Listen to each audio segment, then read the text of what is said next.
నుండి మానుకోట నుండి విచ్చేసిన మా అన్నదమ్ములకు ఆడబిడ్డలకు మా గిరిజన ఆడబిడ్డలకు అన్నదమ్ములకు పాత్రికేయ మిత్రులకు అందరికీ శిరస్సు వంచి హృదయపూర్వకంగా నమస్కారం. జై తెలంగాణ.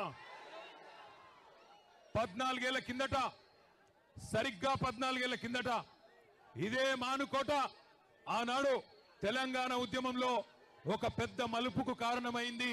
ఇదే మానుకోట.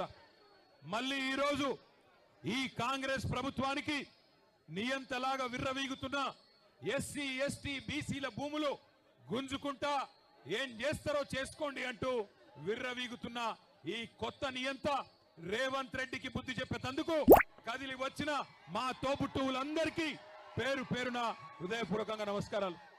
అసలు ఏం జరిగింది లగచర్లలో మీకు ఒక్క నిమిషం చెప్పాల్సిన బాధ్యత మా మీద ఉన్నది. ఎందుకు వచ్చిన మానుకోటకు చెప్పవలసిన బాధ్యత మా మీద ఉన్నది. లగచర్లలో ఏం జరిగింది అంటే, కొడంగల్లో ముఖ్యమంత్రి గారి నియోజకవర్గంలో ఏం జరుగుతా ఉన్నదంటే, ఒక్క మాట మీరందరూ దయచేసి జాగ్రత్తగా వినాలా.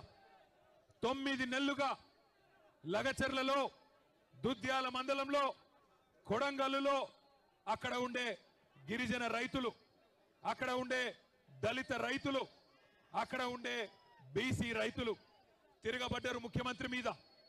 3,000 ఎకరాల భూములు, మరి పేద చిన్న సన్నకారు రైతుల భూములు ఫార్మా విలేజ్ కోసం అని చెప్పి తీసుకుంటానని చెప్పి ముఖ్యమంత్రి ఈ ప్రభుత్వం మరి కాగితాల మీద కాగితాలు కదుపుతుంటే, అక్కడ ఉండే మా లంబాడ అన్నదమ్ములు, మా బంజారా ఆడబిడ్డలు తిరుగుబాటు చేసిండ్రు. 9 నెలలుగా అక్కడ టెంట్ వేసుకొని ధర్నా చేస్తా ఉన్నారు. ముఖ్యమంత్రి, నువ్వు మా ఓట్లతో గెలిచినావు, మా మాట విను, ఈ నిర్ణయం మార్చుకో అని చెప్పిండ్రు. కానీ 9 నెలలకెళ్ళి ముఖ్యమంత్రికి టైం దొరకలేదు, ముఖ్యమంత్రికి సమయం దొరకలేదు. సొంత నియోజకవర్గంలో ఓటేసి గెలిపించిన అక్కడి ఆడబిడ్డలు, గిరిజన ఆడబిడ్డలను కానీ, అక్కడ ఉన్న దళిత అన్నదమ్ములను కానీ కలుసుకునే టైం ముఖ్యమంత్రికి లేదు. ఎక్కే విమానం, దిగే విమానం, ఢిల్లీకి పోవాలి రావాలి 28 సార్లు పోయిండు, 28 రూపాయలు కూడా తేలేకపోయిండు. అట్లాంటి ముఖ్యమంత్రి ఈరోజు సొంత నియోజకవర్గంలోనే ఈరోజు తిరుగుబాటును ఎదుర్కొంటా ఉన్నాడు. మొన్న జరిగింది అధికారులకు వ్యతిరేకంగా జరిగిన నిరసన ప్రదర్శన కాదు. అధికారులు పోతే నిరసన వ్యక్తం చేసిండ్రు. అదే రేవంత్ రెడ్డి పోతే ఉరికిచ్చి కొట్టేటోళ్ళు మా గిరిజన అన్నదమ్ములు. ఇది వాస్తవం.